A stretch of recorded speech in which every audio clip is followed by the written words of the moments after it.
Baiklah, Assalamualaikum warahmatullahi wabarakatuh. Perkenalkan, sebelumnya nama saya Krisna Ardianugroho dengan NIM akhir 299 dari kelas 5H.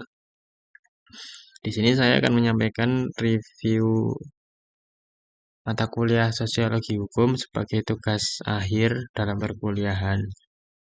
Baiklah, apa yang saya tangkap dari perkuliahan selama 14 pertemuan ini? Yang pertama yakni sosiologi hukum tidak hanya mempelajari hukum sebagai aturan tertulis, tetapi juga bagaimana hukum hidup, berfungsi, dan berdinamika dalam kehidupan sehari-hari. Hal ini dapat membantu kita memahami hubungan antara hukum, masyarakat, perilaku manusia dalam konteks yang lebih luas.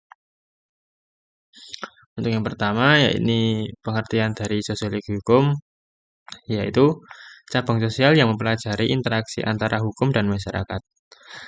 Mata kuliah ini membantu saya dalam menjawab pertanyaan seperti bagaimana hukum dipengaruhi oleh nilai-nilai sosial, budaya, dan politik. Bagaimana hukum mempengaruhi pola perilaku dan struktur sosial masyarakat. Secara garis besar, sosiologi hukum membahas dua hal utama, yaitu law in book atau hukum sebagai mana tertulis dalam peraturan, dan law in action, yaitu hukum sebagaimana diterapkan dalam praktik. Melalui pendekatan ini, kita memahami bahwa hukum bukanlah sesuatu yang statis, melainkan dinamis dan terus berkembang sesuai perubahan sosial. Yang kedua, ya ini tentang teori-teori utama dalam sosiologi hukum. Dalam mata kuliah ini, kita mempelajari beberapa teori penting, diantaranya teori fungsi hukum. Hukum sebagai alat untuk menjaga ketertiban sosial yang dikembangkan oleh Emil Durkheim. Hukum mencerminkan solidaritas sosial yang terbagi menjadi solidaritas mekanis dan organik. Kemudian teori konflik, menurut Karl Marx, hukum sering kali merefleksikan kepentingan kelompok dominan. Dalam masyarakat kapitalis, hukum dapat menjadi alat legitimasi bagi kekuasaan. Kemudian interaksi simbolik. Fokus pada bagaimana hukum diterapkan melalui interaksi sehari-hari. Misalnya, individu memaknai aturan lalu lintas atau hukum pidana dalam konteks tertentu. Selain itu, kita juga mempelajari konsep-konsep seperti social control, legal culture, atau access to justice. Kemudian yang ketiga, sosiologi hukum dalam kehidupan nyata. Mata kuliah ini memiliki relevansi tinggi dengan kehidupan nyata.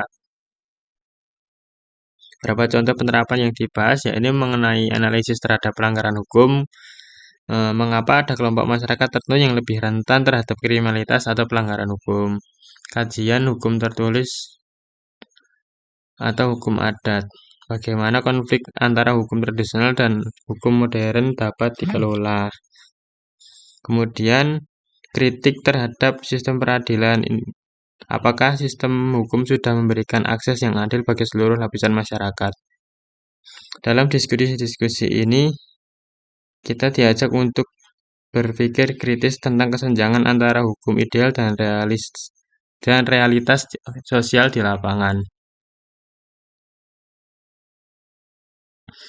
Pembelajaran dan manfaat.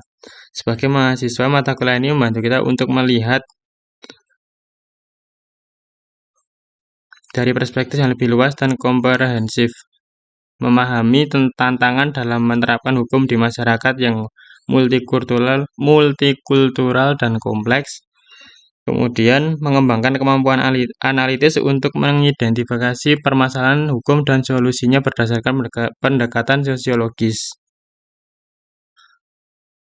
Sebagai kesimpulan, sosiologi hukum adalah mata kuliah yang memberikan wawasan mendalam mengenai hubungan hukum dan masyarakat.